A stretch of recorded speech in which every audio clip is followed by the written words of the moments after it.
Hey kids, it's time to get some SML podcast all up in that. All this great content not going into the show. Well, I didn't start the show yet, so why do you care? I love content. Yeah, sure. So much concern about the content for the show you're not on. I care about all content.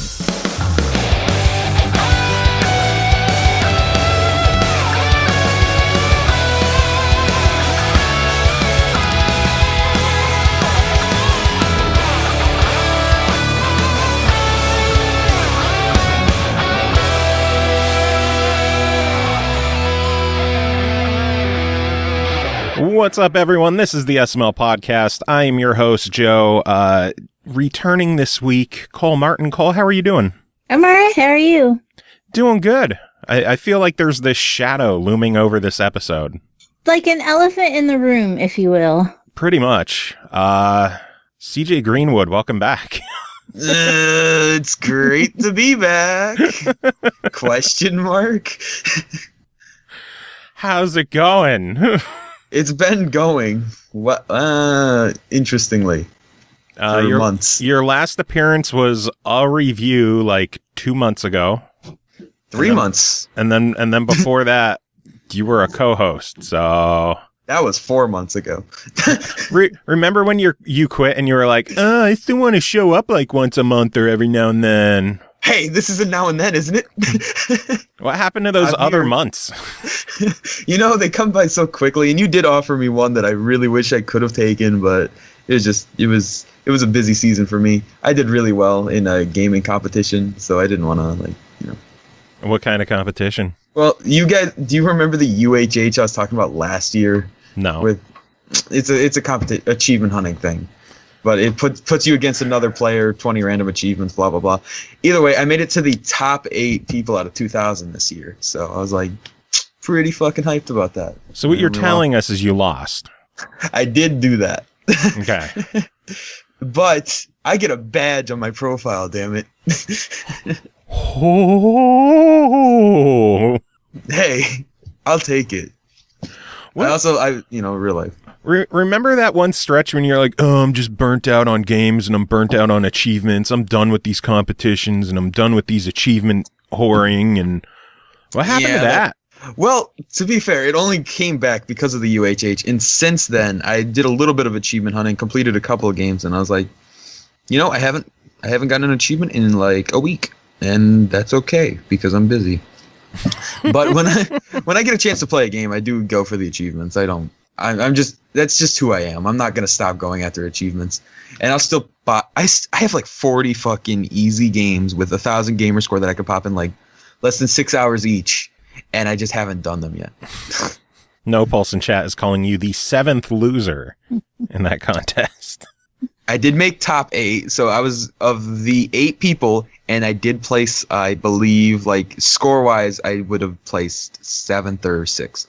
Oh, out of the top 8, you were the loser then. No, because the 8th person is the loser of the top 8. I was not the 8th. I thought you said you finished 8th. No, I said I finished in the top 8. Oh, what position were you then? Well, that's not really a thing because it's an elimination-based competition. So in that round, the top 8, 4 players got eliminated at once. And then it moves on to the top 4. I'm just hearing excuses for why you wasn't first. Seriously. It's okay, CJ. I was never going to place first. I was happy with what I got, damn it. In all of our hearts, you will always be the number 1 loser to all of us. Well, I'm glad to hear it because, my life's gone perfectly. So what have you been up to in the months since you've left? I know you were talking about you wanted to get into college. Did that ever happen? No, but I'm going to schedule classes this weekend, actually. I'm going up to the community college to schedule I need to leave the show. I need to focus on school and going to college, and I need to just take time off of gaming and focus on my future. The problem with the college thing was that I was actually too late to sign up for classes, and I didn't realize it yet. Wait. You give me grief all the time for being late, but you were too late signing up for school? Yeah, so I was okay with it. I was 5:59 when I checked my phone, and you're fussing for me being late. And you didn't even sign up for class on time. Well, I didn't know when the cutoff period was because I've never signed up for college before. I didn't know. No college, you're back gaming. You really have no excuse for quitting the show now. All your excuses are gone, man. No, not really. Besides the fact that it was burning me out to do reviews constantly, and I wasn't enjoying any of the games anymore. So there was that. I wasn't giving my full heart into like. Well, you're the one who accepted those games when we have a staff of at least like. Yes, 5. but if I kept turning them down every time I would do that, you'd be like, "Geez, man, you keep turning every fucking game down. You're pissing me off." I'm like, well, you do. You turn down fucking everything. Exactly, I did. But now you're telling me I should have just kept turning them down. I mean, Eternal, she knows how to step up. She gives a shit. Hey, I gave a shit. Eternal, who gives more of a shit, you or him? Definitely her now. I'm having a blast. I've been up since 5. Cole knows what's up because by her biting the bullet and taking Blue Angels in Tour de France this year, she got Call of Duty. Yeah, I don't really care about Call of Duty. It's a pretty solid trade-off, though, huh? I mean, I suppose if that's your cup of tea. I mean, you could have had Destiny too. Yeah, I did buy that, and I've not touched it. I bought it for the full price, and I just did not touch the game. That's a pretty good segue into some of the news of the week. Destiny 2 new expansion came out this week, and people are fucking pissed. Have you guys heard all the kerfuffle over Destiny 2? Not much kerfuffle I've heard, but I have heard that it's like really short. Well, there were always complaints about the original Destiny 2 endgame, saying like there's not enough to do, everything is just repetition. Like even the loot, it's not randomized loot, it's just hoping for better, maybe get Did they play Destiny 1? Like, what did they expect? They expected Destiny 1 and not what Destiny 2 is. That's what people were expecting. Like all the quality of life changes that showed up from the launch of D1 all the way to the end with all the DLC, they were expecting those kind of changes, and people weren't happy with it, and they thought maybe with the first expansion coming out, it might change things. Everyone is complaining. People have been beating the expansion in like an hour. Whoa. Which is pretty crazy. It's believable. Rise of Iron, that last DLC, the main storyline was only like 2 hours. Yeah, I think someone said like an hour and 10 minutes they clocked it, beating the campaign stuff in the new expansion. And then even better is the new expansion has actually gated off content from the vanilla version of the game. Exactly what they did last time. Yeah. Apparently, like, the prestige achievement in the game, you can no longer get unless you buy I kind of figured that was going to turn out to be the case, because you couldn't play the Nightfalls without the expansions. That's so fucked up. It really I'm is. kind of surprised. Didn't Microsoft have a thing like with the base game achievements? It couldn't be anything that you had to pay for outside of the base game. Originally, but that seems to have changed a lot. Yeah, over and time. People are getting refunds because of this. There's I don't people blame them. refunding a game that's been out for a couple of months now that I'm sure they've poured dozens, if not hundreds of hours in because of this bullshit. It's like we just went over all of the horseshit going on with EA, and it made us forget about how shitty of a company Activision could be too. Oh, all gaming companies are going to shit. Yeah, there's a lot of them out there that are kind of shitty. The only thing that has your back now is indie games. As long as people support them and they don't go out of business because no one buys them. Unless it's Horse Racing 2016, in which the case they want to kill your fingers. I heard that cry for Hammy in the background. Oh, Hammy. Still heartbroken. I will never be okay. Hashtag never forget. I'm telling you, doing this show has really, like, years ago, I used to do the whole, share an account on the PS3 with my friend in the Netherlands, and he would get stuff and I would get stuff when we'd share games. And since doing the show and talking to developers and seeing how much that affects them, like, I am so against any form of game sharing anymore. I hate it because it's basically stealing from developers. Yeah. And I'm kind of surprised it's still a feature. Well, it's a feature because it's not game sharing. Game sharing is not the feature. The feature is setting a home console so that on your home console, all the other accounts can play the content. So like your brother who has an account on that system, he could play a game without having to buy it himself. Or your mom or your daughter or whoever is playing on your home console, they can play everything without you needing to be around and signed in. That is what the feature is for. Or if you have multiple consoles, one in a bedroom, one in a living room, that way all of your content is available on the one to everybody in the living room, and in the bedroom, all you gotta do is sign in and all your shit is waiting there for you. Well, that's exactly how our setup is. Yeah, game sharing is a loophole that is abused in every possible way. People don't care at all. They just want to get free games. That's how people look at it. It's like, oh, well, my buddy's game sharing with me, so I get a bunch of free games. Motherfucker, you're stealing those games. I don't care how people want to sugarcoat it. That is, you're stealing those games. You did not pay for those games. Oh, well, what if he just let me borrow his disc?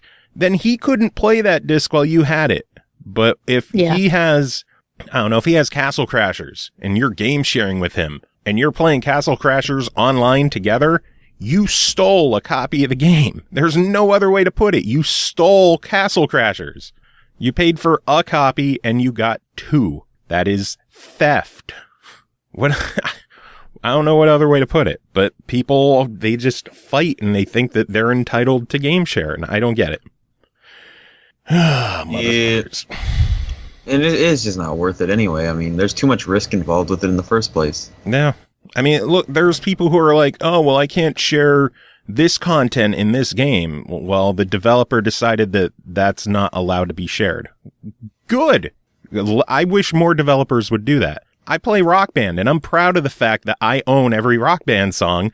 I saw someone playing Rock Band, and he had like, I don't know, 1,200 songs. And then a week or two later, he had 2,200. I'm like, where the fuck did you get all those songs? He's game sharing. So he didn't buy those songs. He just stole 1,000 songs. That's $2,000 he stole from Harmonix. That's a lot of money. That's a lot of fucking money. It does add, I think Why that's would you the spend thing that that much people money don't on realize songs? I think people don't realize that game sharing does add up like that. That it's just, and then you think, okay, if you're game sharing and you win a code from Twitter or from us or whatever, then you're game sharing. That company gave that code. They expected to, give up 1 copy of the game. But if you're game sharing, and they've just lost 2 copies of that game right there. And that's not what they've budgeted for. That's not what they've expected. That has a negative impact. And especially when we're talking these smaller indie studios who, mortgage their houses to make these games happen. And you think, oh, well, it was only a $15 game. But you've got 10 people that say, oh, it was only a $15 game. Now how much was it? $150 right there. It adds up really quickly. I've even gotten into arguments online and people are like, oh, well, you review games, so you get free games anyway. You're stealing from developers. First off, if I don't get a game, I buy it because I'm not an asshole. 2, I'm not stealing a game from a developer. They are giving me a game code with the purpose of playing and reviewing it to talk to you motherfuckers about it. Right, because companies view that as marketing. They're not losing out because they're going to get a return on investment. Yeah. They give, you a $15 game to review, but they hope that turns into, even 3 or 4 people buying it. That's a return on investment that they can count on. Where, same with a giveaway. Yes, they'll give us giveaway codes and we distribute those, but they expect people who didn't win the giveaway, there's a chance they might go and buy the game anyway just because they were hyped up for it. Yeah. Or even so with the review codes we tactic. get, how many times do I get a game for review and I give to either you or I'll give to Chris or I'll give to Purnell or I used to give to you, CJ. I would give games to you guys and then buy it myself because I didn't feel I had the time to review it, but I still want to support the game. Yeah. That happens a lot. I have like over 1,500 games installed on my Xbox. And yes, I'm sure a chunk of those are review codes, but hundreds of them are paid. Yeah. Like Everything I have is legit. I'm not game sharing. I don't know. Even I cracked the joke that I don't ever buy anything, but it's not true. I've got around 530 games on my console. Yeah, but you've only won about like 520 before. Yeah. But maybe 521. You bought a solid dozen games. But I do have a few that I bought, or I'll buy DLC for a game that I reviewed. So, like, you gave me Homefront when we just recently did Homefront. You gave me that for review. And after I beat it and I did the review, the DLC was on sale the next week. And you know what I did? I whipped out my fucking PayPal account and I bought the DLC. Let me whip this out. Yeah, I whipped it out. Like, I pretended like I had a penis, but it was a PayPal card. and I bought DLC. It's so fucking hot. Oh my god, that's so hot. This show just got X-rated real fast. It's always been X-rated. Just got X-rated. The funny thing, like, I don't know how accurate any of these numbers could be, but a while back we did, I think it was a Digerati, like, massive game bundle giveaway on Gleam of, like, every game from Digerati. And a lot of that stuff was some of their older titles. And I was informed, I forget who it was at Digerati, they told me, like, a week or two after our drawing was done, they saw minor increases in sales across all of their legacy titles on Xbox. Well, that's awesome. So just doing a giveaway, even if they sell like 2 or 3 copies that they might not have sold before, I feel like we helped. Yeah. So, game sharing's bad. Buy shit, kids. Buy your own shit. Speaking of which, Joe, after the show, send me your password so I can log in. Yeah, you could blow me. Some other news this week, because there is still plenty more to talk about. There was a Mega Man 30th anniversary event. Either of you watch this? Nope. No, but I did see the announcement about it. I didn't even know that was a thing. Yeah. Couple of cool announcements. The first thing that they announced was that Mega Man X 1 through 8 will be releasing on Xbox, Switch, and PS4 in 2018. So I have something to admit. I thought you said Megatron, and I was thinking Transformers the entire time. No. I was like, what kind of Transformers news is coming out? You dumb son of a bitch. No. But no information on when they're releasing, how much they're going to be, if they're going to be bundled, if they're going to be individual. I'm sure we'll find out more next year. And then they also mentioned that Mega Man Legacy Collection 1 and 2 are both coming to the Switch with Amiibo support, so that could be fun. Uh-oh, Amiibos. No, it's just Amiibo. That's the plural. An Amiibo. Sorry. Grammar are hard. One of my friends yelled at me because I said Amiibos the one time, and he's like, no, man, it is always lowercase. And there's never an S. It's just Amiibo. Whether it's 1 Amiibo or 12 Amiibo, it's Amiibo. I'm like, okay, I will remember that.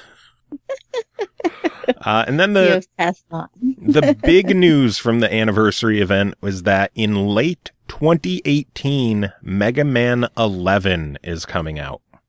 Brand new Mega Man game. Dun. Yep, instead of the pixel visuals like Mega Man 9 and 10, they are going with full modern visuals. First time I saw the trailer for it, I thought it looked like Mighty Number 9, of all things. That's what I thought too, when I first saw like some of the screen grabs floating across Twitter, and then I was like, oh, I was wrong. But yeah, I thought it was Mighty Number 9 at first. It's Mega Number Man. But, I don't know. I'm kind of up in the air on how I feel about it. I enjoyed the classic visual style of 9 and 10. As long as the game plays well, bring it on. I'm excited to see Mega Man come back. I appreciated that during this whole event, they were doing a little pixelated history of Mega Man where they would show like times and dates of like, 2002, this game came out. 2003, this game came out. And then it was like 2012, Mega Man Zero for the iOS came out, or X-Over came out for mobile, which was an awful game. And then it was just a bunch of empty years of nothing. It was like 5 years of just no news, no releases. He's just been dead and ignored. So it's good to see it be picked back up. And that we're in a phase where everything old is new again, and so it's neat to see games that I played as a kid making full-fledged comebacks so that I can show them my kid's face and go, here, play something cool for a change. Yeah. And then I'm sure next week on the show, we're going to have a shitload of news to talk about because later on tonight, we are recording Thursday night. Later on tonight, the Game Awards are going on. And there's supposed to be some big announcements going on. There are some rumors that are coming out. So let's address a handful of those. I'm not sure if they're all Game Awards related or not, but this is just some rumors and news from the past week. Bandai Namco is holding their own event on December 15th and will supposedly be showing off 5 unannounced titles. There was a follow-up tweet that has since been deleted that said one of those 5 games will be a remastered version of the original Dark Souls for Xbox One, PS4, and Switch. Interesting. The game's not that wildly old, but then again, you see that all the time now. So yeah. Wait, isn't the Dark Souls is backward compatible? Mm-hmm. Yes, it is. Yeah. I mean, PlayStation 4 people still can't play it, so I mean. Yeah, and Nintendo can't play any of them, so it's cool for them too. I would have preferred if they did maybe Demon Souls and maybe was able to make that cross-platform since they just shut down the servers for the original. I don't think Demon Souls is ever going to show up because it was published by Sony. Oh, that's unfortunate. Sony ruins everything. They really do. Speaking of leaks, a new Scribblenauts was supposedly outed by the Taiwanese ratings board. It's called Scribblenauts Showdown, coming from Fifth Cell and Warner Brothers, and is listed for the Switch as expected, as well as Xbox and PS4. So that could be interesting as well. Cool. Scribblenauts, that was a big thing a long time ago. Yeah, always a DS game, and I think they had a Wii outing, so it'll be interesting to see it show up on other systems, see how it works. Mm-hmm. And then a Korean ratings board has apparently leaked Assassin's Creed Rogue HD for Xbox One and PS4. I mean, we all saw this coming, but why name it HD? It's just a port. It's not old enough to be an HD. They did that with Liberation, though, when they ported it from Vita to Xbox and stuff. It's Assassin's Creed Liberation HD. To be fair, I don't think the Vita could do HD. Yeah, that was like a true HD-ifying.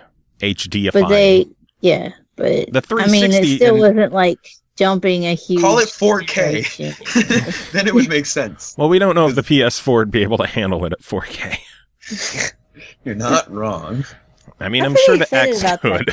Huh? Because I'm pretty excited about that, though, because I only got to play, like, the first few missions of Rogue. We rented it, like, just a couple days for the 360, just a couple days before we got the one. And so because we were switching to the one, I didn't just outright buy it, and I never got to finish it. It's one of the few Assassin's Creed that I haven't actually got to go all the way through. So it would make all of the waiting I've done on purchasing it worth it if it does come to Xbox One, because then I don't have to buy the 360 version ever. Like, I was secretly just hoping for the 360 version to go backward compatible and be It has been. Rogue, it is. Yeah, well, to be games with gold, though. Oh. I'm kind of surprised so it hasn't cheap. Stop stealing from developers. I know. They kept doing Brotherhood and Revelations, and it's like those ones were available in that fucking like ACA, the fucking Chronicles thingy or whatever the hell they called it, the collection. Yeah. It's like, stop doing those. Give me Rogue and Liberations HD. Those are the two that I'd be happy with. I would love to see Liberation HD become backward compatible. I think that's the only one that's not playable on the Xbox One. At this point, that might be the case, yeah, which is ridiculous because that one's not available. I want to play that one. Well, maybe if Rogue HD is a thing, maybe Liberation will be included. HD. Yeah, what would they call it at this point? Double. But Omega. EX plus Alpha. Yeah, I was about to start. Super Mega Ultra. Enough leaks. How about some official news? Capcom just today announced the Devil May Cry HD collection is getting HD collectified once again and coming to Xbox One, PS4, and Steam March 13th. That's kind of funny. The HD collection is HDer. It's getting HD. And you know what? The terrible part was I was like, even though I have the HD collection for the 360 sitting on my I never did buy it, but it gets cheap. I have to admit, Devil May Cry is my favorite game series ever. My dog's name is Dante. Devil May Cry is my favorite thing in the world. I've never really heard anybody say that before. Like, I've heard people like it. I've never heard anybody say it's their favorite. I shit you not. It is. It's like I even played it on PlayStation back in the day. Wow. Oh, that's weird. Seriously. That's so weird for me to say. That's like spotting a fucking unicorn. Feel dirty. Did you get a PS2 just to play Devil May Cry? Yeah. Damn. What else was she going to play? Killzone? I don't know. I shit on the PS4 a lot, but the PS2 had an amazing lineup of games. Like, I will never... Was Parasite Eve on the PlayStation 2? One. I played that too. But it was playable on the PS2 because back in the day, Sony used to believe in backward compatibility. And, without making you buy them multiple times. Yeah, but I did. I played. I feel like I played it on the PlayStation 2, but it may have been a PlayStation 1 game. But yeah, I played Parasite Eve. Like I fucking loved those games, and Devil May Cry has always stuck with me as one of my favorites. So even though I already have the HD remaster for 360, and I saw the announcement today, and I was just like, I might pee myself with glee. Well, I guess I'm buying those again, huh? Glee pee. I'll buy them again. And here's the other thing. Since you mentioned the rumor part. Well, I was going to say, but before we go on to the other rumor, which I know we're all going to get to, good news with the HD collection, when it releases March 13th, only $30 for all 3 games. Yeah. Not bad. And I'm pretty sure I paid $60 last time. Possibly. But all of these rumors are circulating around, even bigger rumors for an alleged Devil May Cry 5 reveal. Please.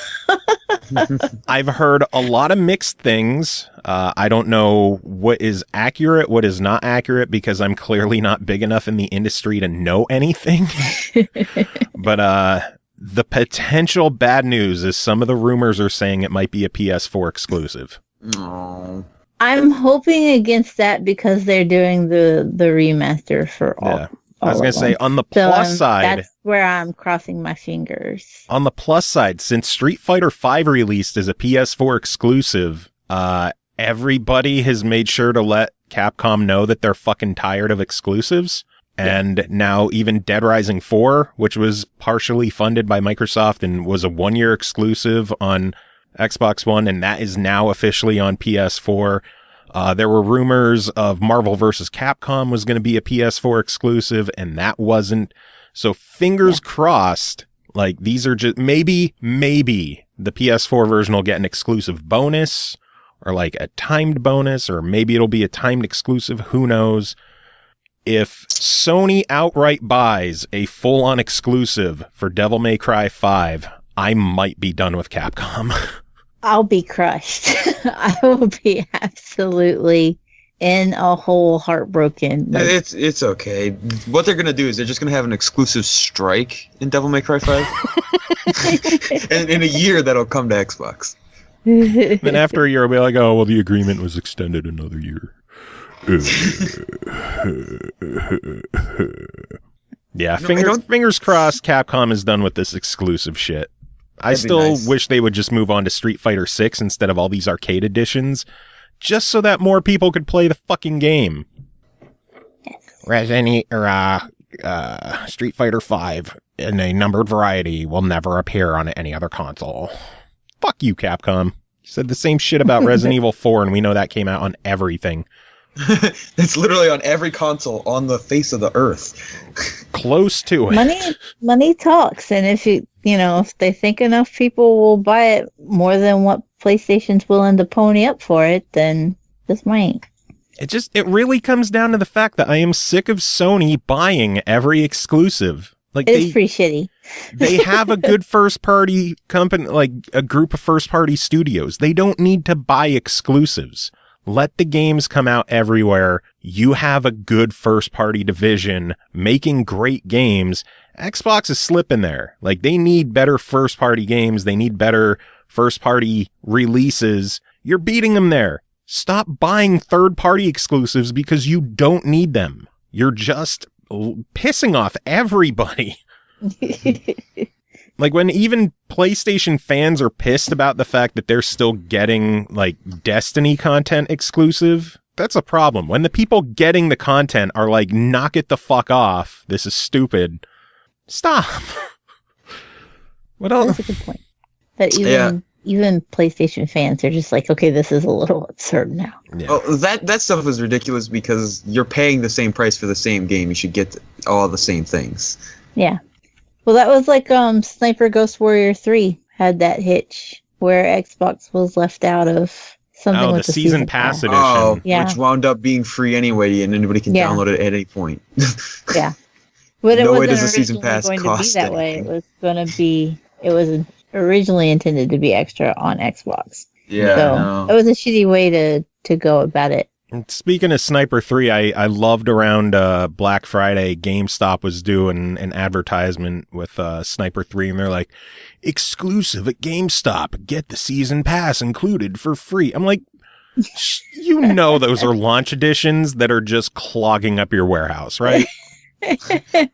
Don't lie to us. That's ridiculous. Don't lie to us, GameStop. Oh, they lie to us anyway. Yeah, they do. You know, I shit on PS4 a lot. Let's say something positive about them. PS4 worldwide sales are officially over 70 million consoles. That is ridiculous. Mm-hmm. And only 7 of them are me. That's the You reason they only can have, afford to buy all the exclusives. Just think about it, Joe. You own 0.00001% of their entire business.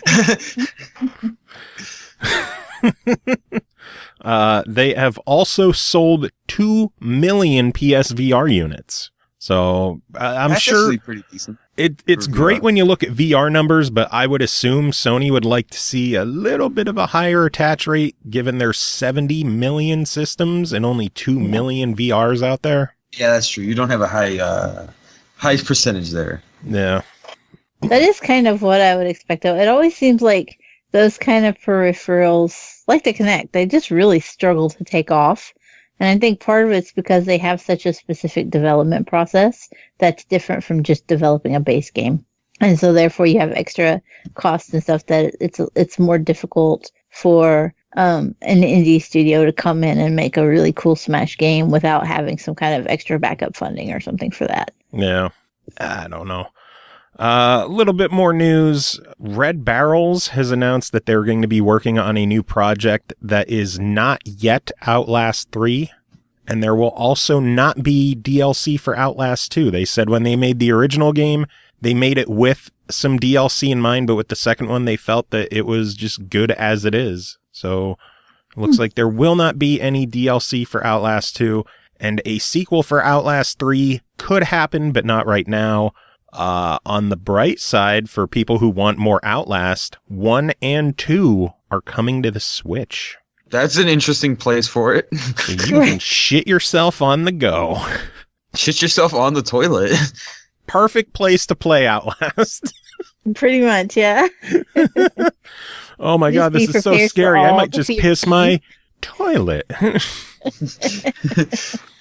Last bit of news that I have is that Ubisoft has announced delays for 3 games. Oh boy. Yeah, 3 games. The first is The Crew 2. Mm-hmm. The second is Far Cry 5. And the third is an unannounced title. Why did they even bother announcing that there's a delay for a title that's not announced? They did also announce that there's a new Tomb Raider coming. Oh, did they? Right. Yeah, they did. I think that's kind of There's a been new Tomb Raider. expected for a while. Yeah. So there is a new Tomb Raider coming. They also said that there would be like a very short lapse between when it's announced and when it's playable. Interesting. That was their big hullabaloo about it. Like they didn't want to give, any kind of major official announcement, but I found the announcement. I'll just read it. Square Enix is excited to share some big news with you next year. Honestly, we wish we could share it with you right now, but we're taking a new approach this time. A new Tomb Raider game is coming. Driven by our goal of putting our fans first, we want you to know that it won't be very long between the official reveal and when you can play. Our journey together will begin with a major event in 2018. We can't wait to take you on Lara Croft's defining adventure. So E3 reveal comes out next fall. Yeah, probably. That's Which a pretty stage quick turnaround from Rise of the Tomb Raider wasn't too long ago. I mean, 2 years, wasn't it? Oh wow, it was 2015. For some reason, I was thinking it's 2016. It still feels like such a new game. Well, it feels new because it came out last Christmas on PS4. Oh, another one of those year exclusive things.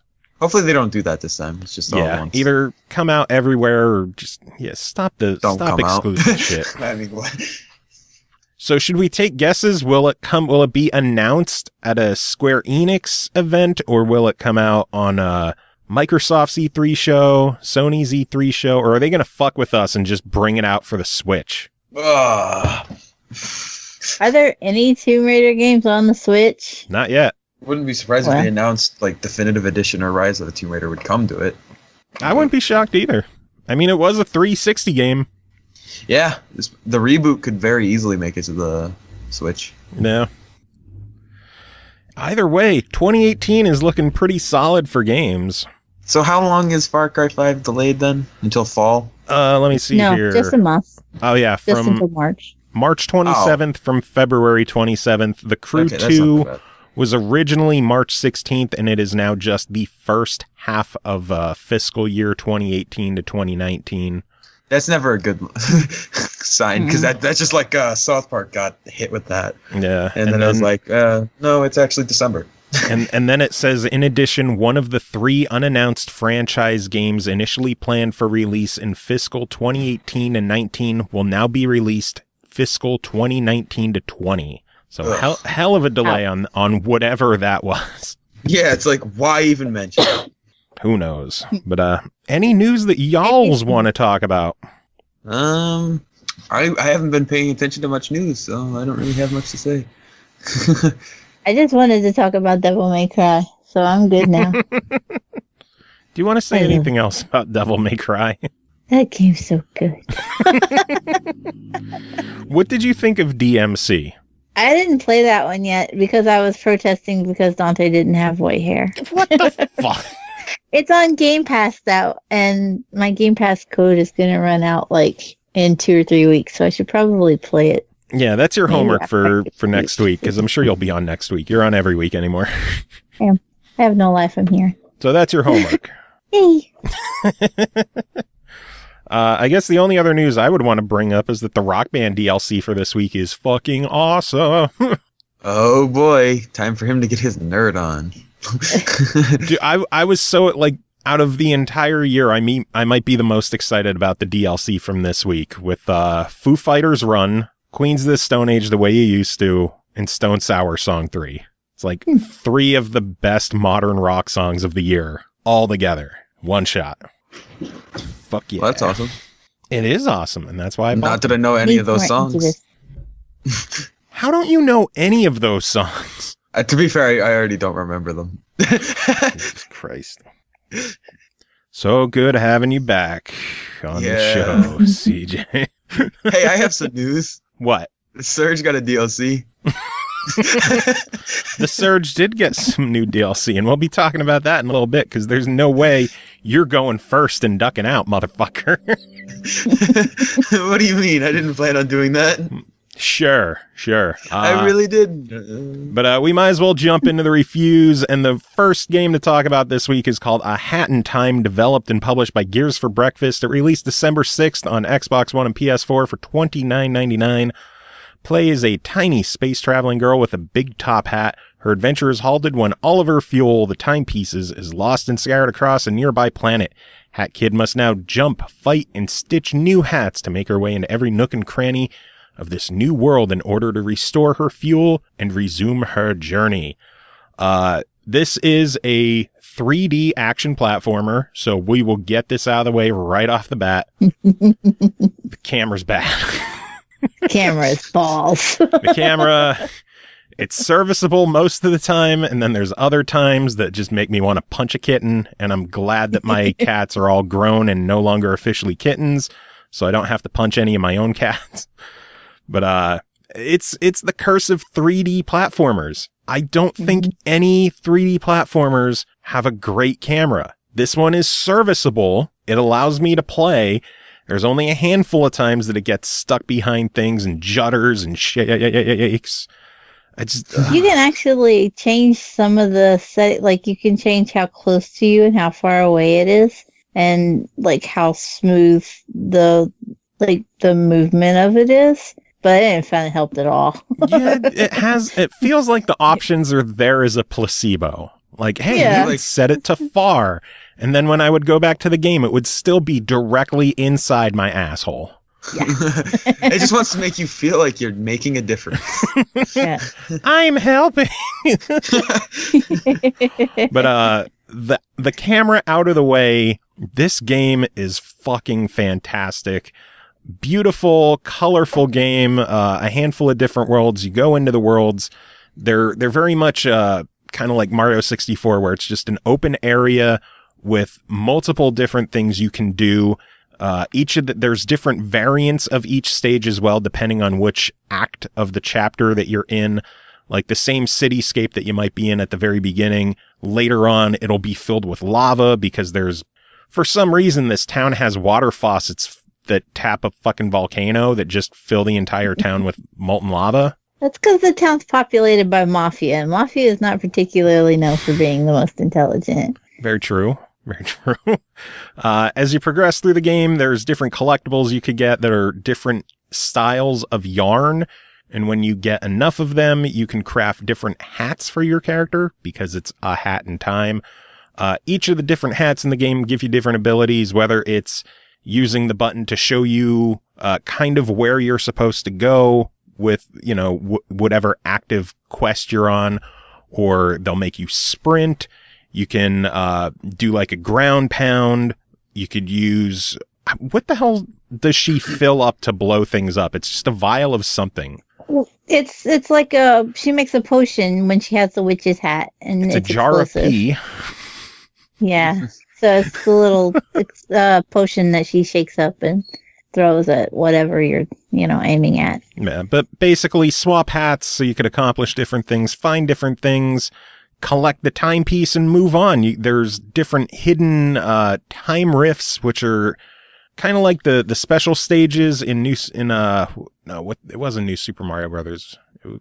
What was it? Mario Galaxy, that would have the special stages. They're just more hardcore style platforming segments that you have to go through. Kind of like Ginger had. Yeah, exactly like those in Ginger. But in order to get to those, you'll get like a snapshot of where the rift is in the world, and then you have to go into the appropriate world and find that rift to get into it to actually get to the bonus stage. Yeah. Like you can't just click on the bonus stage and go straight to it. Which I kind of enjoyed. When I was on the level select, I went over to one of them and it just showed me like, hey, this is an area in the level. Go find it your damn self. I'm like, well, yeah. I guess I will. And then I did. And then I beat it. And I felt good. I love the different worlds in the game. There are some letdown stages. In the second world is kind of like a movie-based area, and the second stage in there is like a stealth mission for some reason. Mm-hmm. And I was not a fan of that at all. I just want to run through things and jump on things and collect things. I wish stealth missions would stay in stealth games. Like, it is funny though when you get fined for owl harassment. Like you just rack up this great big tab like every time you break something, or it pops up with what your fine is and some arbitrary number. That was hilarious. I'm easily amused though, and I was just like, I'm gonna harass all the owls, and I did, and I finished with like a $4 million fine. Nice. Yeah, I was kind of proud. I wish there had been an achievement for that. That was a missed opportunity. It was. There's an achievement for getting through it without being caught at all, but fuck that. I would have rather had an achievement for just harassing as many owls and penguins as possible. Rack up $10 million in fees. That would have been a real challenge. That would have been fun. It is a really, really funny game, though. That ties into the humor. Really funny game. Voice acting, for the most part, is pretty fantastic. I'm sure some people out there will be annoyed at the fact that JonTron is a character in the game. Oh, yes. I've heard of this before because of that. He's not the most popular person in the world anymore, but he paid for it on Kickstarter, so I guess they had to keep him in. Other than that, though, holy shit, I adore this game so much. There's so much to do. It is a beautiful, colorful game. If you could get around the camera issues and don't mind a stealth mission every now and then, I say for $30, it's a buy it. What do you think, Cole? Because I know you played it as well. I agree with you. I want to say though, like there's a lot of aspects of the game that come off like it's kid friendly, but the story not so much. Like you run into a secondary character named Mustache Girl, and like when you first start, you take on the mafia and you just bop them on the head and they poof or whatever. Some of them you hit and they're just like blow up people to make this place look populated. And it just makes like squeaky noises. But then after you get to a point where you have to take on the mafia boss, and Mustache Girl is all like, okay, we're going to blow them all into smithereens and then put their pieces into jars. And you're just like, that got dark real fast. That was not. And then later on, the mafia guy, the mafia boss you defeat, he comes back to you as pieces in a jar because Mustache Girl got to him. And I was just like, oh, I'm glad I didn't get distracted and let the kids play this one. I really think that might be something it would just go over the heads of a lot of kids. You can't set it to skip like the cutscenes and that dialogue and stuff. It's just a menu option. So like if you're letting I think that's more for speedrunners though. Yeah, but I would recommend it for the kids. Like it's as far as play goes, it's not even violent or gory or anything, but whoa, Mustache Girl just wants to put remains in jars. And she's a little harsh. I don't know. I didn't think it was that bad. I really think it was just that kind of humor that adults will get, but kids won't. Like, go back and watch Rocko's Modern Life.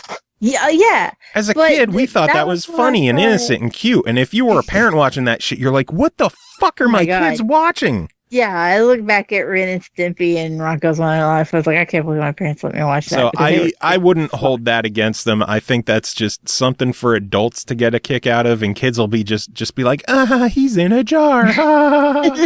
And they won't think that he was ripped into violent, bloody pieces and shoved piece by piece. That's your fault, Cole. You're fucked up. No, you too, because like the very beginning, the first thing you do, of course, when you start a new game is just like start clicking all the shit just to see what it does, right? And like I went to her closet in her room. Did you click the closet? Mm-hmm. The closet says, or she says, oh, well, I only wear one outfit, so there's a lot of room in here for skeletons. Because it's skeletons in your closet. Oh, I have naughty secrets. I was just like, yeah, I got dark quick. I wasn't ready.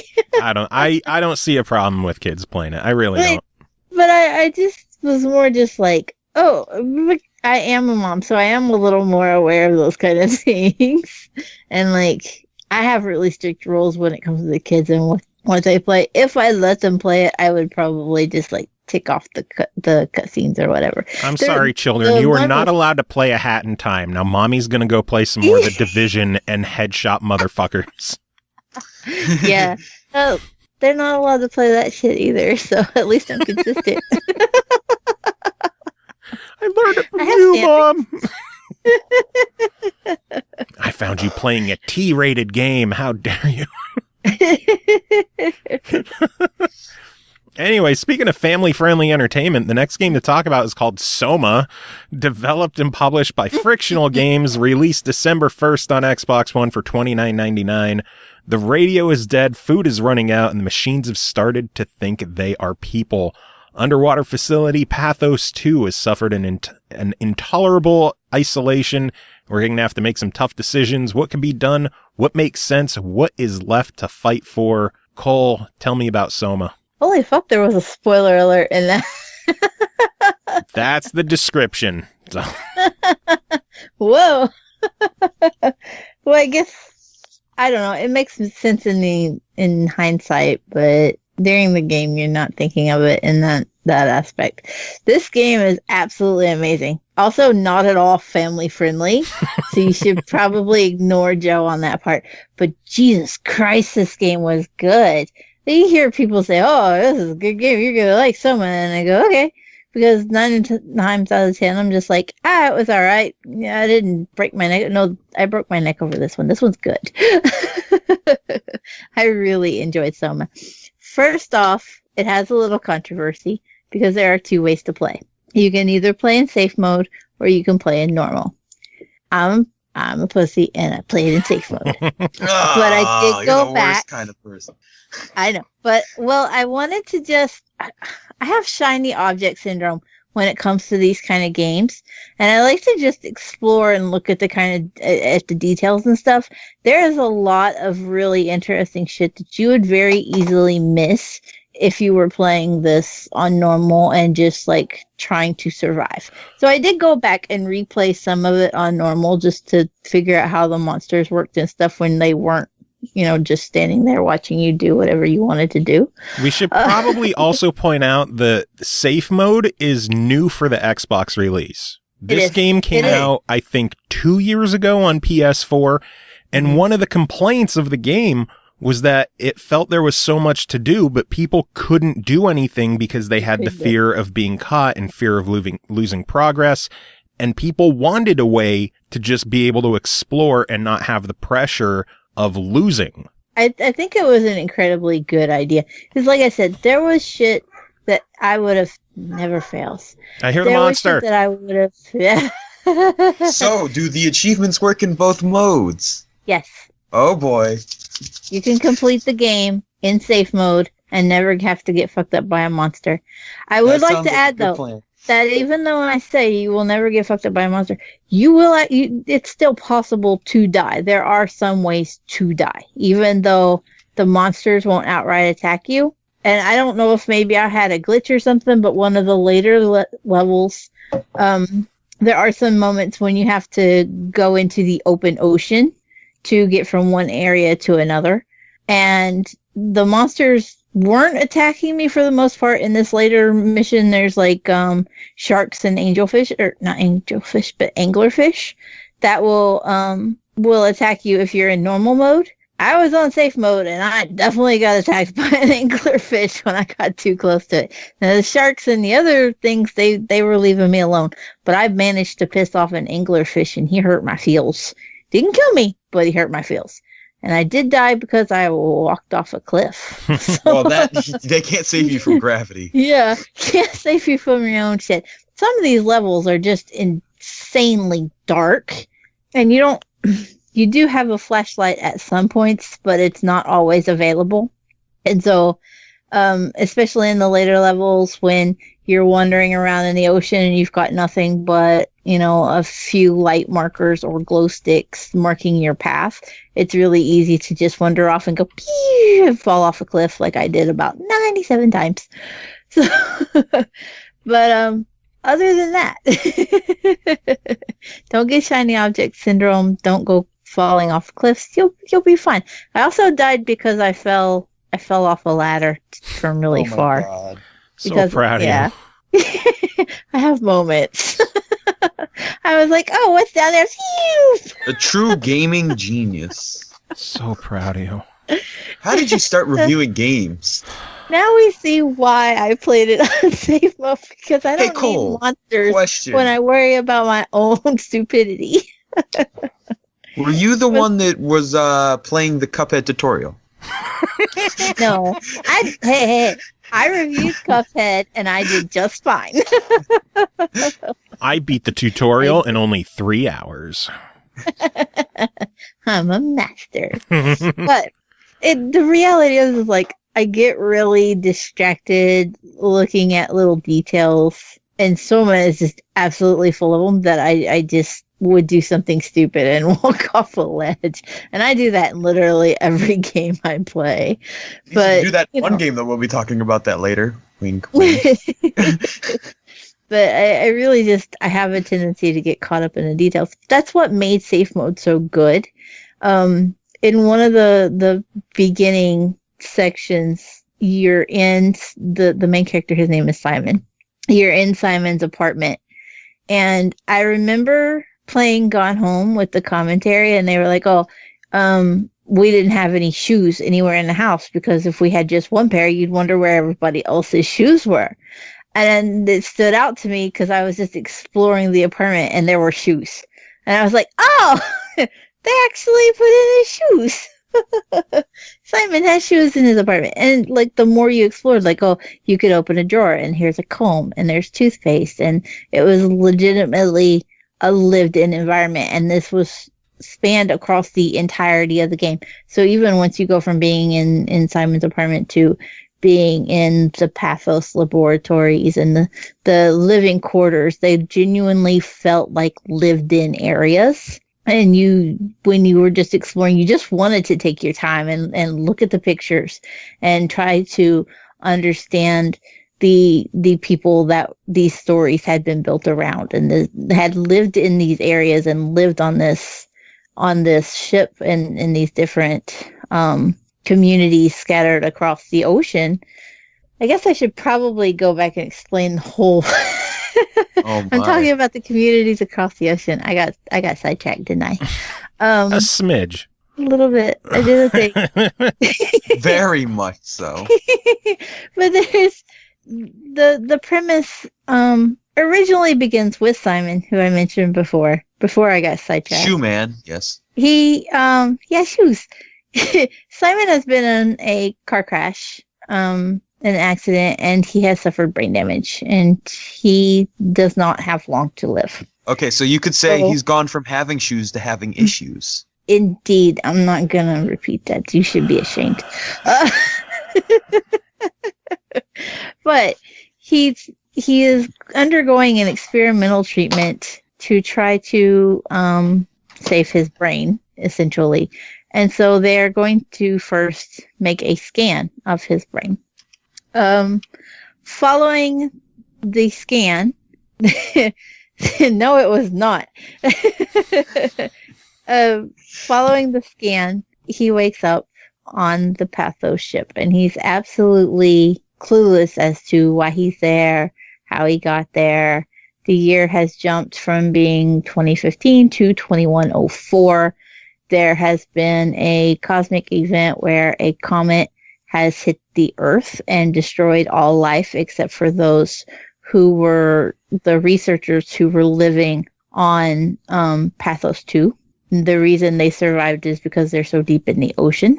Mm-hmm.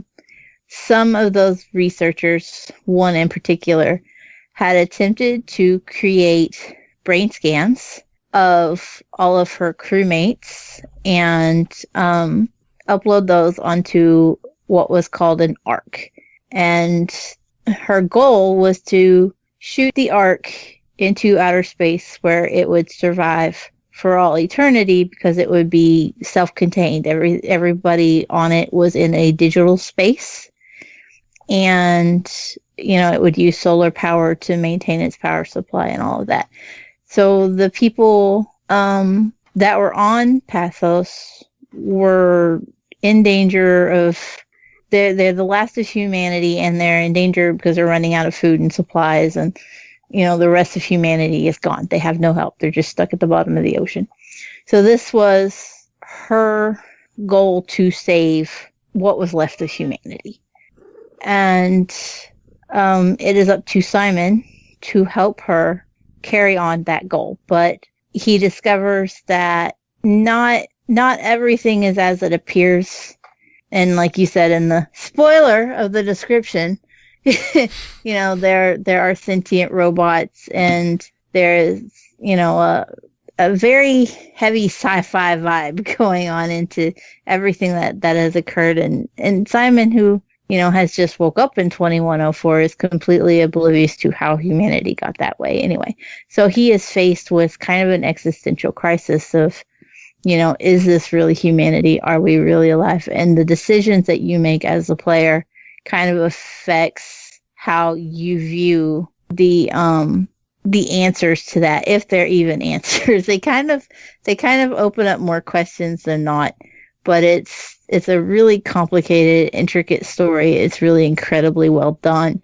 The ending of it will just leave you with your jaw dropped. You will not expect the way it goes. And so there's a lot of, ambience and everything to telling this story. And a lot of the tiny details, if you're playing it in normal mode, you're going to miss them. You really are.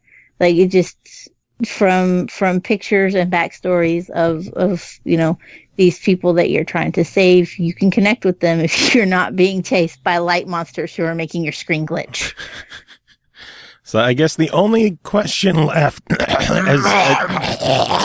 monster got me. Go figure. I don't talk for 3 minutes and my throat gongs. The only question left, $30, your verdict.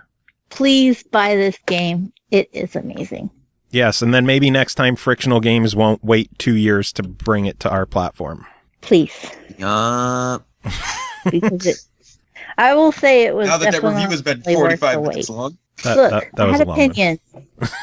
That was a very, very long one. Kind of got distracted a bit there, too. Sometimes I have things I want to say. And I didn't even make notes because it would have been worse if I'd actually had something reminding me of what I wanted to say.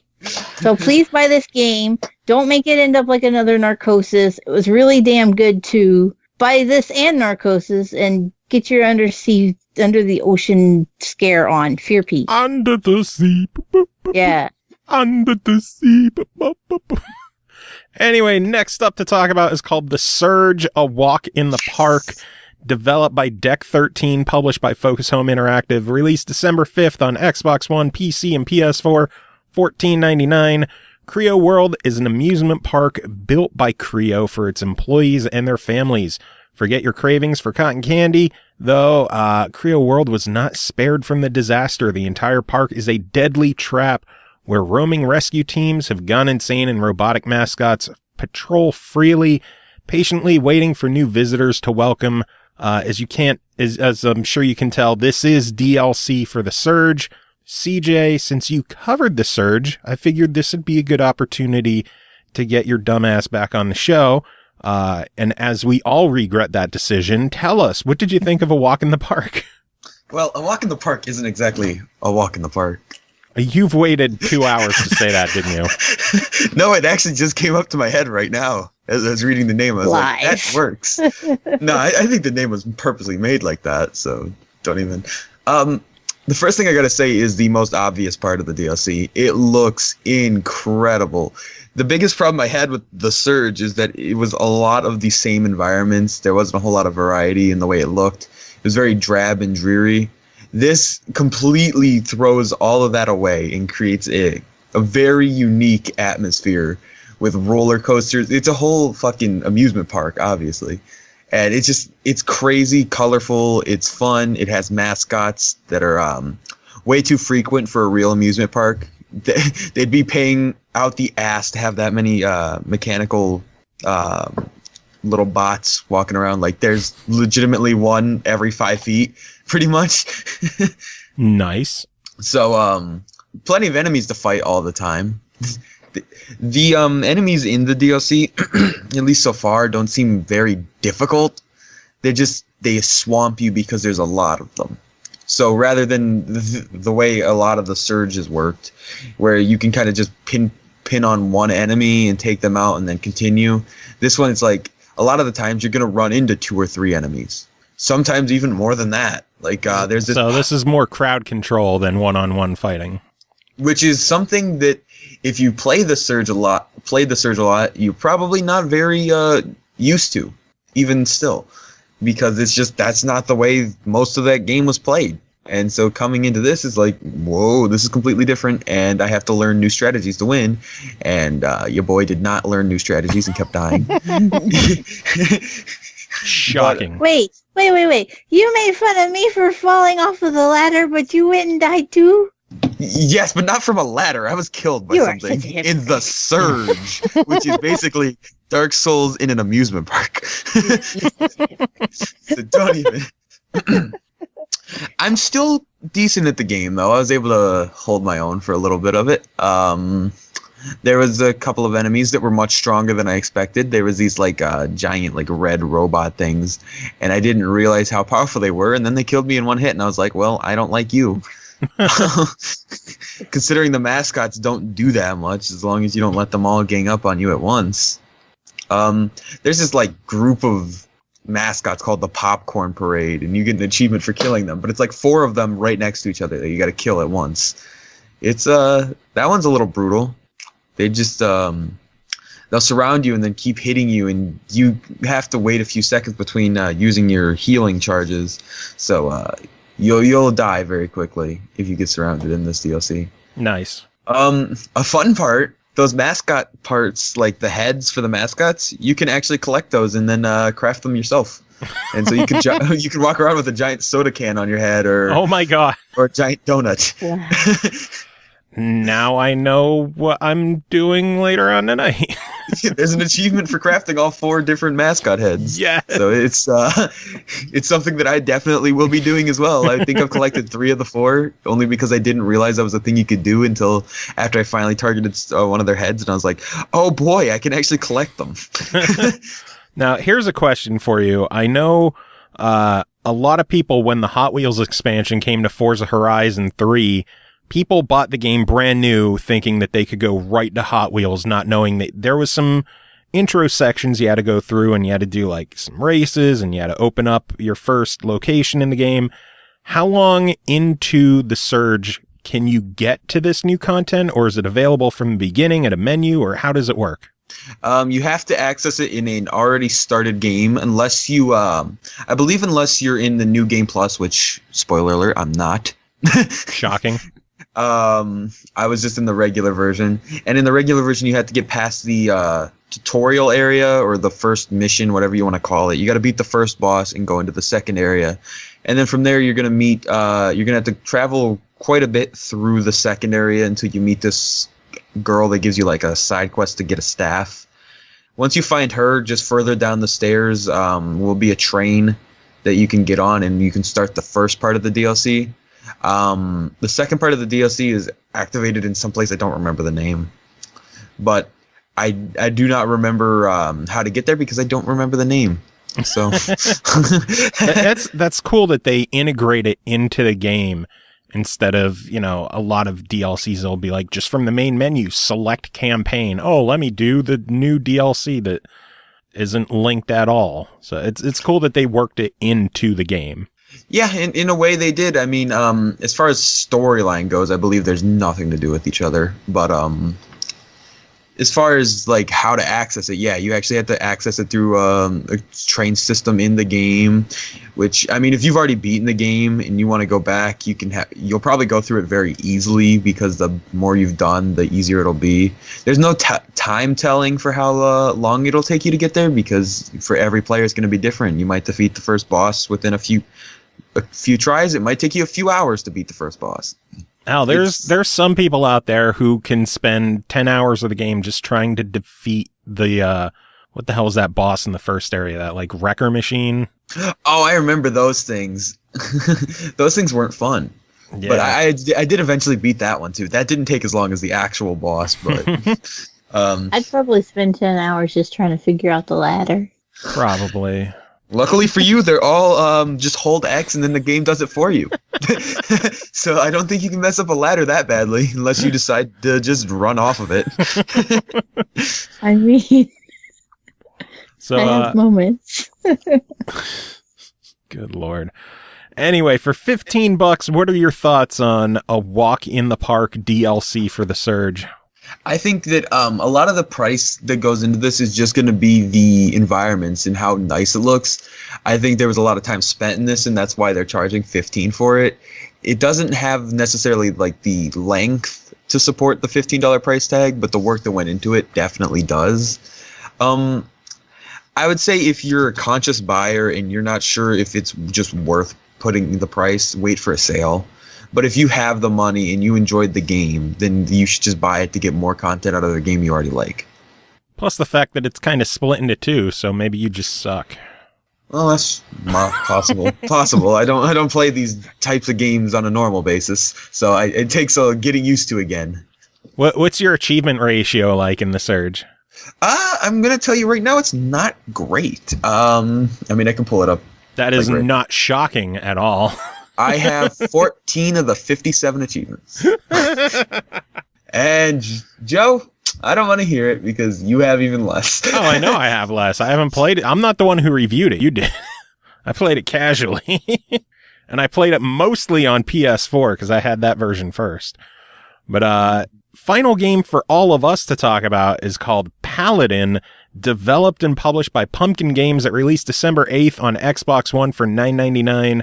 You are Earth's last hero. Defend civilization from annihilation, protect the cities, destroy the aliens, and upgrade your fighter. Drive back the vile invading scum and save mankind in this frantic twin-stick shooter. This game is really, really cool. It is a side-scrolling twin-stick shooter. Imagine like the retro Atari game Defender, where you just zip left and right shooting aliens out of the sky. Except it's twin sticks, so you could shoot in any direction. Unlike Defender, it doesn't wrap around, so it's just like a set width of the screen. There's going to be 3 different cities there. Each city has, I want to say, 15,000 people population there. And as the aliens attack the city, of course, the numbers will drop down. In between rounds, if you have enough money, as you kill enemies, they'll drop money for you to pick up that you could use on ship upgrades, or on defense upgrades, or eventually you can just buy people for your population to boost the population. Although there are also some boosts that automatically regenerate people in between each of the rounds. And you just go through the game. There's 40 stages. There's a boss every 10th stage. So after, it's not 9 stages and then the 10th is a boss. There's 10 stages, and at the end of the 10th stage, a boss spawns still on the 10th stage. So it's kind of like 44 stages when you think about it. Wow. Has a really cool neon color scheme to it. Just black background, bright neon colors, really cool stuff. And CJ, I know you'll love to hear this. The achievements rain on you like candy in this game. The first, yeah, I've heard. The first 5 or 10 minutes I played this game, I think the achievements just went off constantly. Bloop, bloop, bloop, bloop, bloop, bloop. From what I see on T8, people rate it 0 to 1 hour completion. Yeah. I have all the achievements in the game. I completed level 40. And I even took longer because I wanted to try all the difficulties in the game. So I started on normal. I got to like level 20 something before I was kind of getting stuck, and I figured I would start over. And then I tried on hard, and I went to, like 8 or 9. And I'm like, let me try it on easy. And then on easy, I beat the game straight through. All the achievements. So easy must be really easy then. Completion time, 57 minutes. Yeah, I saw that on TV. I was like, geez, I might have to pick it up just for that alone and then experience a fun game while I'm at it. I think a lot of people might hear that you can complete the game in an hour and look at a $10 price tag and be like, that's way too much. Why would I want to spend $10 for just 1,000 achievement points? Because you're not buying the achievement points, you're buying the game. And I think the game also, itself. There's a lot of people that'll spend more than that for 1,000.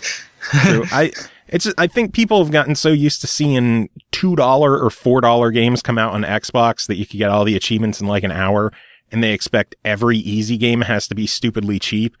This is an awesome game made by one guy, really cool soundtrack, cool visuals, a lot of neat upgrades you could get through the game. For $10, I'm a very, very, very recommend to try it. If you ever see it on a sale, buy it immediately. I think it's a really, really awesome game, and it is definitely worth picking up and getting some easy achievements if you're a fan of those as well. Oh boy. You know I'm going to be picking it up eventually. Yeah, I know.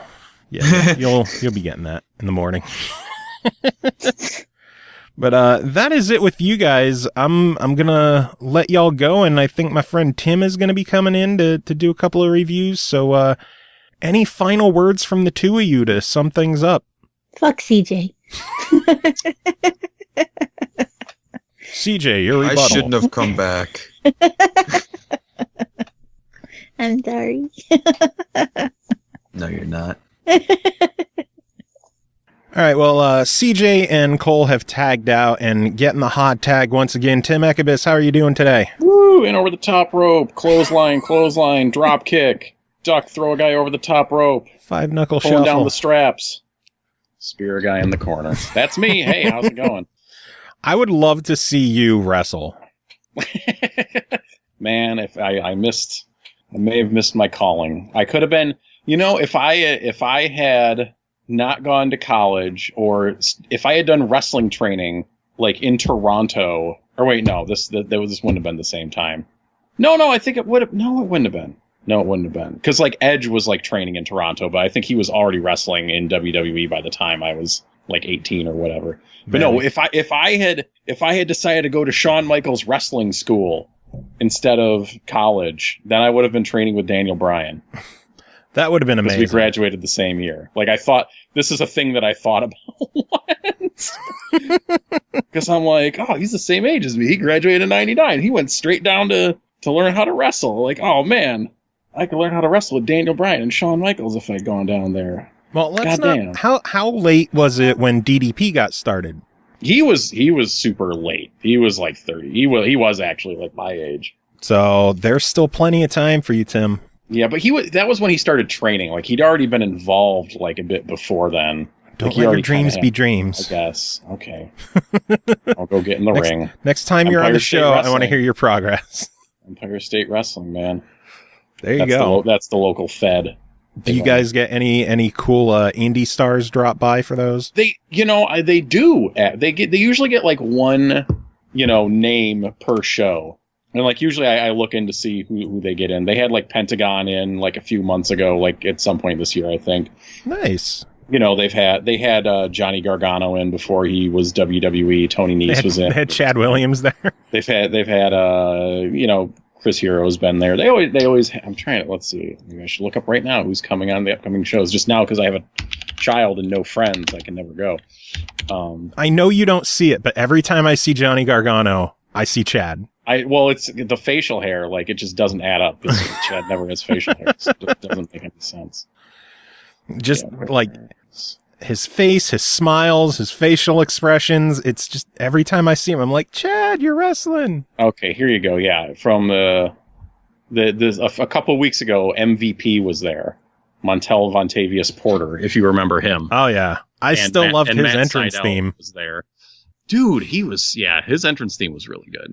And then Matt Seidel, who just stiffed the European or the UK company, and TNA had to pay for him. Yeah. Oh man, I miss Evan Bourne. EC3 was here like a couple months ago. Ethan Carter III. I knew him when of course he was Derek Bateman. Yeah, they've gotten into the trend of having really goofy wrestling show names, like Dude, where's the wrestle, based on the classic Dude, Where's My Car. Super Crazy was here apparently somewhat recently. It's all about Super Dragon. Super Dragon. Yeah, so they get people in. I just wish that I don't know. I could go. I think the one shitty Fed here had like Shane Douglas showing up. Dude, so like fucking I didn't realize this like back in October. I only found out we're gonna talk about games eventually. But I found out like 3 days before the show that fucking Ring of Honor was running a show downtown and like the Bullet Club was there. Like fucking Kenny Omega and the Bucks and Cody Rhodes. Dang. And all of them were fucking there. Did you go? No, it was sold out. Fuck. I know, right? You can like I don't know, call a radio station. Way too late to do anything. Like if I had known like well ahead of time, I would have been like, "Yep, tickets. Yep." I'd have been on StubHub right away. Like, please, someone sell these. $800 front row. Fuck it. Yeah, they only live once. Yeah, they. Yeah. Damn.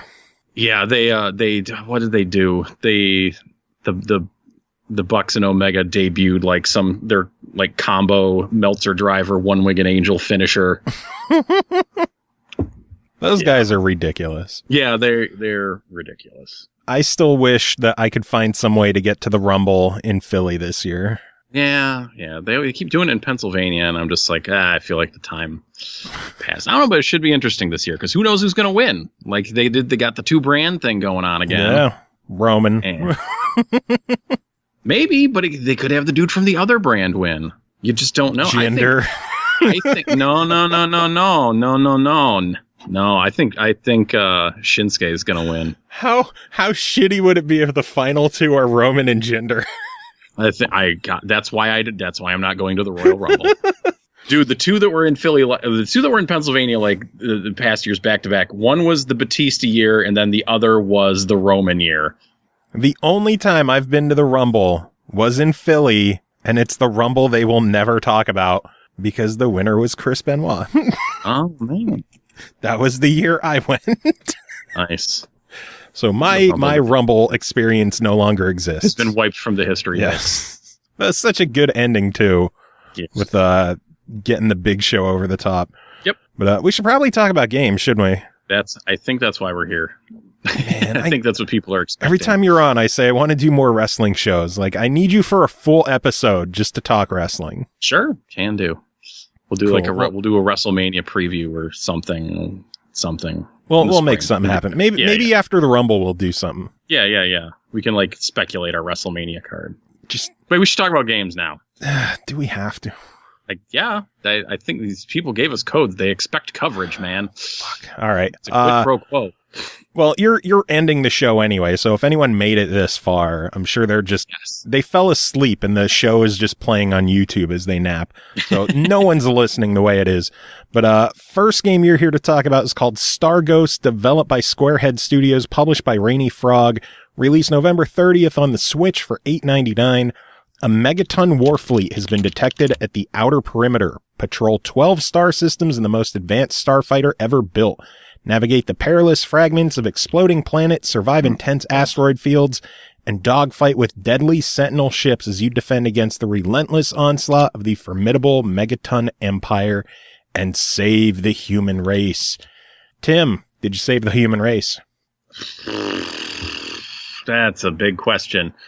So this game it's a bit old. It was previously released on the Wii U. And when I started playing this game, I was like, oh, this must be a mobile game. So the way you control this game, it's horizontal scrolling. You have your ship.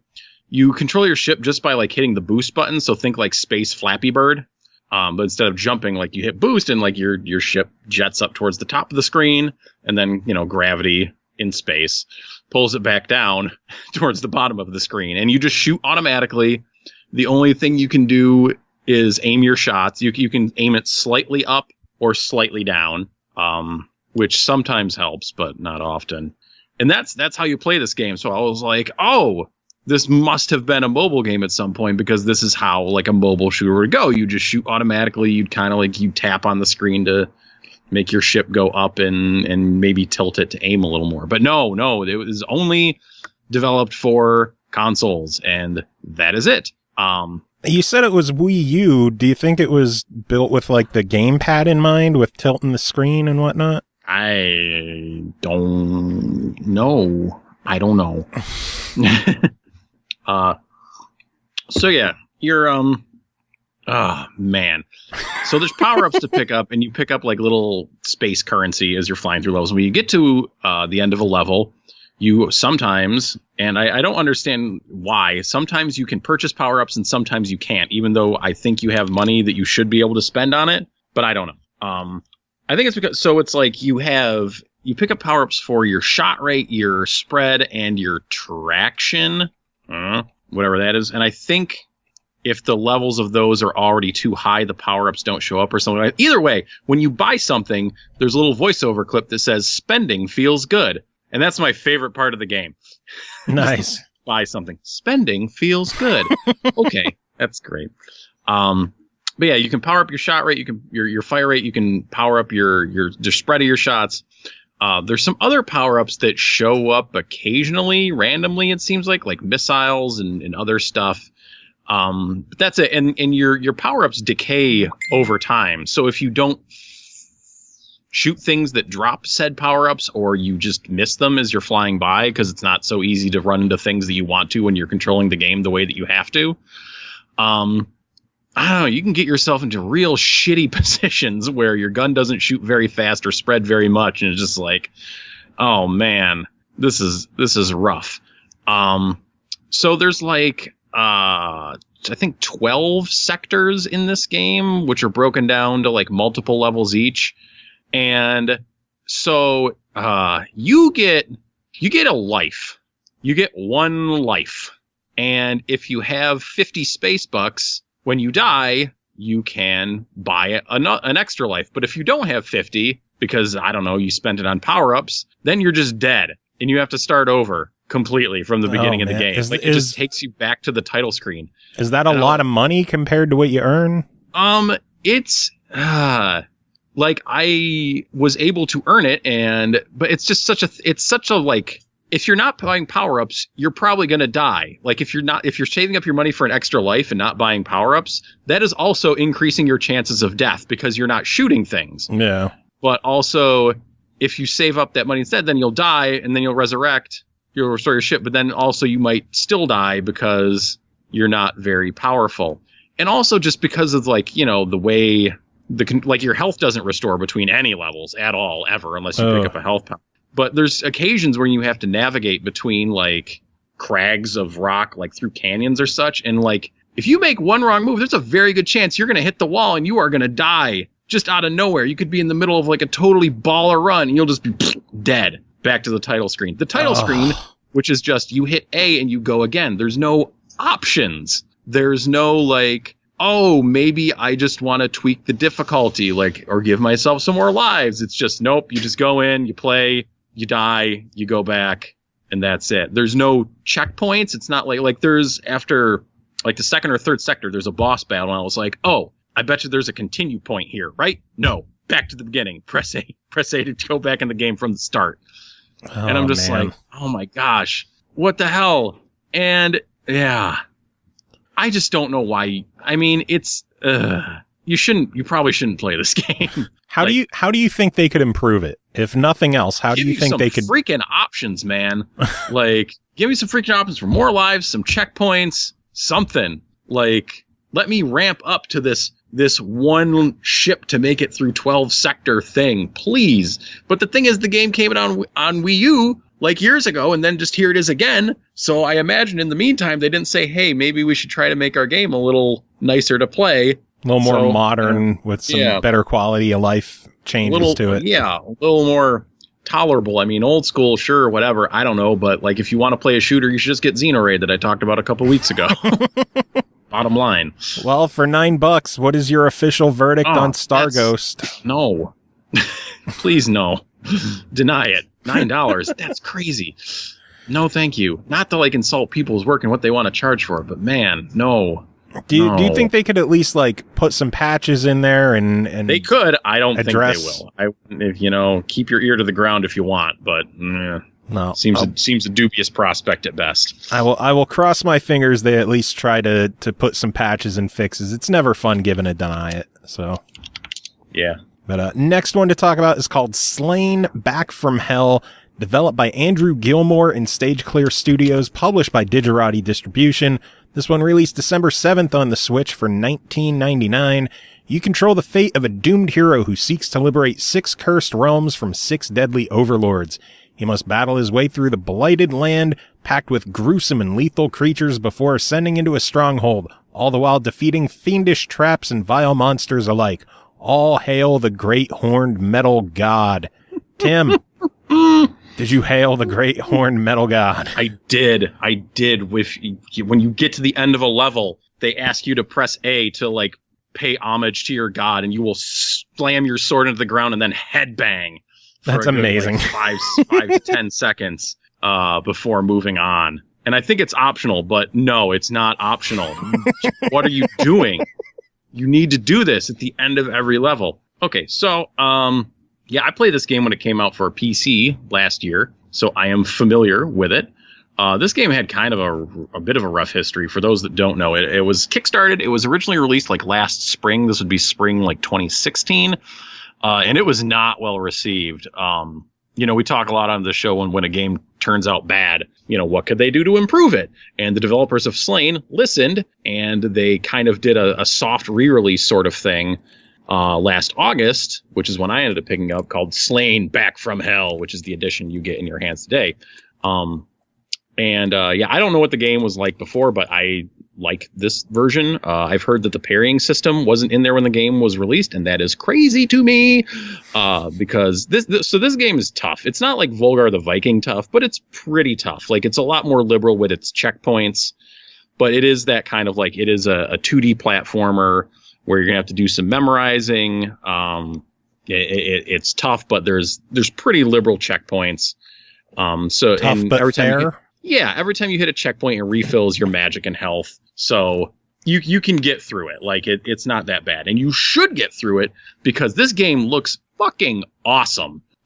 It is, inspired by the world of like 80s metal record covers, basically. So it's, it's just, and it's all pixel art. It's all gorgeously animated pixel art with like these nice, deep, detailed backgrounds, these well-animated character sprites. It's just a freaking great looking game. Your offensive options, you have your sword. You can parry, as I mentioned, and I have to say, if you're going to get anywhere in this game, you need to learn parry timing of every enemy, or you're just going to die over and over again and not be happy. You got to learn the parrying. You get a magic shot, which can be charged up. You have a charge attack. You get a couple of different weapons, but it's nothing like too crazy. Like, the different weapons you get have different elements on them, so they do more damage to certain enemies. I just like to use the giant ice axe they give you because it looks awesome and has a nice big fat hitbox on it. There is some secrets to find, and there's like 7-ish, 8 levels to get through. There's kind of like a hub. It's not like level 1, 2, 3, 4. They don't put numbers on them, and I can't count, so I don't know. I can't count. Yeah, I can't count. So, it took me, like, I looked in my Steam, it took me like 6-7 hours to, get my way through it when I played it initially. I mean, it was a lot easier playing it on the Switch, knowing parry timing and kind of knowing how the game plays. No. Well, since it's established that this is a game... Here's the caveat. Okay. Here's the caveat. So it definitely does not run perfect on the Switch. That's just what I was going to ask. How does it handle on the Switch? Like, if you're standing still, it looks great. But like, once you're scrolling, like, I think it's like the screen doesn't scroll smoothly is what I think it actually is. It's not that like the frame rate drops. It's just like there's kind of a bit of stutteriness to how the screen scrolls, and it's totally playable. But if you have access to the PC version and your PC will run it, you should probably play it on PC. But it's totally playable, and like, it probably bugs me more having played it on the PC. And it's the same both on screen and off screen. I actually did plug it into my TV just to see, like, is this a thing on like the Switch handheld screen or not, or what? But there just seems to be like a little bit of like stuttery, like maybe like frame loss going on when you move. So it's not like as smooth as it could or should be. Yeah. Which is a bummer because it's like the visuals are a big part of this game. But like I said, like I've already said like twice, it's still playable. But soundtrack's still good on the Switch. Yeah, the soundtrack's great. I should mention that. Yeah, it reaches for that metal 80s metal inspiration. Such a good soundtrack in this game. Holy shit. Yeah, the game really hits its mark for what it's trying to do. It didn't end up being very well received when it was initially released. And I'm not sure how many outlets really looked back on it when the Back from Hell edition came out, but it was a much better game. And I think it's Man, if running through an action game based around metal albums or in the world of metal sounds awesome to you, like this game is right up your alley. Graphics be damned, you know? Yeah. I still remember when Nick from Digerati came on the show to chat about handful of games, and Slain was one of them, and we talked about the reception that it got when it first launched, and he was like, yeah, there were some fuck ups, and we're going to fix it, and we're going to make it better, and everyone who already bought the game is going to get this version. And I think everyone who had it got a second copy as well to give to friends on Steam. I think I heard that too, yeah. So not only did it have problems, but they went out of their way, they fixed it, made it better, re-released it, and hopefully whatever this stuttering issue you're talking about on the Switch is, hopefully they'll hear about it and be like, oh, well, that can't stand, and they'll fix that as well. Sure they know. Yeah, I was wondering if there would be like a day one patch. It comes out like today as we're recording this, but I didn't get my Switch up to look if there might have been a patch to smooth it over, but here's hoping. Because it's a really great just game. Start the game now on the show. It's upstairs. Oh. I'd have to get up, go up to the Switch, and do that. That would be a really entertaining 4 minutes of the show. Yeah. Anyway, final game of the show to talk about is called Riptide GP Renegade, developed and published by our good friends at Vector Unit. It released December 7th on the Switch for $9.99. Fucking A. You are a hydrojet rider, framed and cast out from the Riptide GP League, forced to race illegally through city waterways, flooded ruins, and churning factory machinery in an effort to reclaim your reputation and your title. It's a future of illicit racing where armored riders kick out death-defying stunts over massive waterfalls, dodge cops, and boost across surging waves. And you may also recognize that this is one of the initial inductees into the SML Hall of Fame.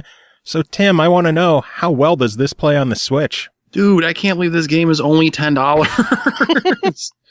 Like, it's so not only good that, for a $10 game. I want to get this out of the way. In every review we've done at this game, I marvel over the fact of how fucking good their games look and how fucking small the file sizes are.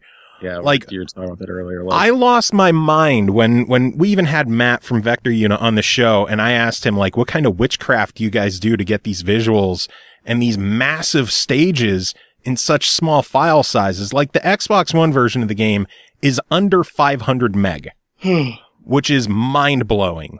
The Switch version is 140 fucking meg. Yeah, and this is like a pretty fully featured, 3D racing game. I'm sorry, 151, not 140, yeah, 150. It's like big, with like fully featured polygonal racing game with like big levels and tons of different like jet skis and stuff. And it's just like, I mean, it doesn't look as good as like Mario Kart 8, but it's, this is a $10 downloadable budget racing game for freaking $10. Anyways, this game. So I jumped on it because I'm like, hey, anything that looks like it might be anywhere near Wave Race 64, I will give a shot to. And this seems like it's probably the closest to that I've played on that pursuit. I like it more than Blue Storm, which, that's 15 years old at this point. Yeah, so it's a jet ski over water racing game. So waves make a difference on the track. There's watery physics that you have to contend with, and in this game, so in the original, in like Wave Race 64, like you could do tricks, but it was kind of meaningless during races. In this, you need to do tricks to charge up your boost meter, which makes you go fast, and it's a racing game, so you need to go fast. So tricks are integral. To that, I'm trying to think where to go at this next, but that's the racing, I guess, in a nutshell. There's some levels that are kind of like a one-way thing, like you're going like down a river where you go over down waterfalls and you just get to the end and it's done. There's some that are more traditional races where you go around a track through factories, like getting shot at by battleships. Yeah, who put a wave race track here or whatever? I don't know. And this all seems to be highly illegal, what you're doing. Like you said, yeah, your dude gets arrested at the very beginning of the game for illegal water racing, or gets set up by, this nefarious dickbag. You're thrown into jail, and then 2 years later you're coming out and you're working your way back up the ranks, but it's all like seedy and underhanded, and you like make friends with a robot named Dead Beef, which is awesome. I only play as Dead Beef now that I have him unlocked. And yeah. So you have some stages are races, some stages are trick competitions where you just need to do tricks to earn points. There's some that are slalom events where they actually put buoys out, like much like what they had in Wave Race, and you just need to go around them and get the best time to the end without missing buoys. And there's elimination races, which I think is a thing that they pulled from Burnout specifically, where a timer ticks down, whoever's in last place gets knocked out. So there's a few different variants on what you're doing in the levels. There's only 9 tracks, which is kind of a bummer, but the game's $10, so that's like $1 per track, a little more than whatever. I mean, that's like kind of my only beef non-dead with the game, is that it only has 9 tracks, and I wish there were more because I like the game. But they do a good job with what they have, in changing things up and raising the difficulty. And the thing is, the story mode of this game has actually a very good progression to it, where you're earning experience, gaining levels. As you gain levels, you'll be able to purchase certain like bonuses for your character, like better boost speeds or better drafting speeds or other stuff, or more tricks, which is important because fancier tricks give you more boost, and then more boost makes you go faster, and it's a racing game. You got to go fast. Gotta go fast. You also earn money, which you use to upgrade your jet skis, and as you finish like a chapter, you will unlock better jet skis with higher stat ceilings that you'll then eventually power those up, move on to those, and along with like the main story stuff, there's a bunch of side stuff you do that can also give you money, which, I did hit a point where I was having a lot of trouble with the level, so I went back and did some of the side story extra mission stuff just to get some extra cash. But that stuff's all cool. Like between every level, there's like little story bites with the characters, and it's kind of amazing like how much just like a little bit of story can add to a racing game. That's one of the reasons why I really dug Ridge Racer 4. Because they had like little story snippets in between all the races in the story mode. Keeps you invested. It does, like just like a little bit, and then like sometimes there's these fun little dumb character moments in between levels. It's just like, okay, it's just like a nice little thing to like keep you going, more than just like, well, I'm just gonna keep racing. Aside from that, have you found any Easter eggs in the game yet? I have not found. I don't think I found any Easter eggs. Because there are literal Easter eggs. Like you crash through an actual egg because they're eggs, and there's one in every stage. So there's something else you can look for. Nice. There's I was too concerned with going fast. There's the story, which is lengthy, which is quite lengthy. Like I thought it was going to be kind of short, where I'm like, oh, there's only like 5 nodes on here, like 5 chapters, but each chapter is broken down to like 4 other nodes that have like 3 races and events apiece. And I'm like, oh, there's like actually a lot to do here. And besides that, there's regular standard time trials. There's multiplayer, which was not on at the time of review.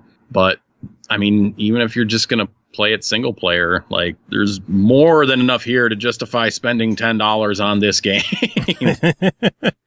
So I gotta know, I'm not even going to ask whether it's worth buying or not, because the answer is yes. Yes, the answer is yes. Does the Switch version live up to the Hall of Fame status? Yeah, I think so, absolutely. Yeah, there was no like choppy, it ran nice and smooth and looked good, and I played it on the TV and on the thing. It was good both ways. Though I will say, I think playing it on the TV made me realize I need to get a Pro Controller, because like my giant hands, like like I had a tough time holding down R to make my thing go, or my jet ski go, while also doing other controls. Like that actually started to cramp my hand. But that's me and my giant hands. But that was like playing it portably, which is how I mostly play my Switch games. That was totally fine. But now I'm just sitting there like, and then I went like right after a session, I went to play Xenoblade Chronicles, and like my hand again felt weird on this little controller. I'm like, I think I just got to get a Pro Controller. Like this is suddenly really bothering me where it didn't before. Yeah, I love my Pro Controller. Good stuff. Yeah. Put it on my Amazon wish list. There you go, man. Well, Tim, it is always good having you on the show, chatting about games and chatting about wrestles. Exhausting. That was a lot of Yeah, you took on a lot. You were excited to tackle some of these. I was. Well, you got me on a Friday, and I'm like, I have the whole weekend ahead of me. I got all this freaking time. I literally spent like I had to charge my Switch halfway through Saturday because I was playing it so much. Holy shit! Yeah, neglected Xenoblade for a bit to get. Well, you could always get the Xenoblade Pro controller. Yeah, it costs like $15 more than the regular one. Oh, they're all stupid expensive. So, what are you gonna do? Yeah. Anyway, that is it for this episode. Thanks again to everyone for joining and doing reviews with me. Tim, do you have any final words to end the show? No, I don't. I got nothing this time. Sorry. I was too busy putting my heart and soul into reviews.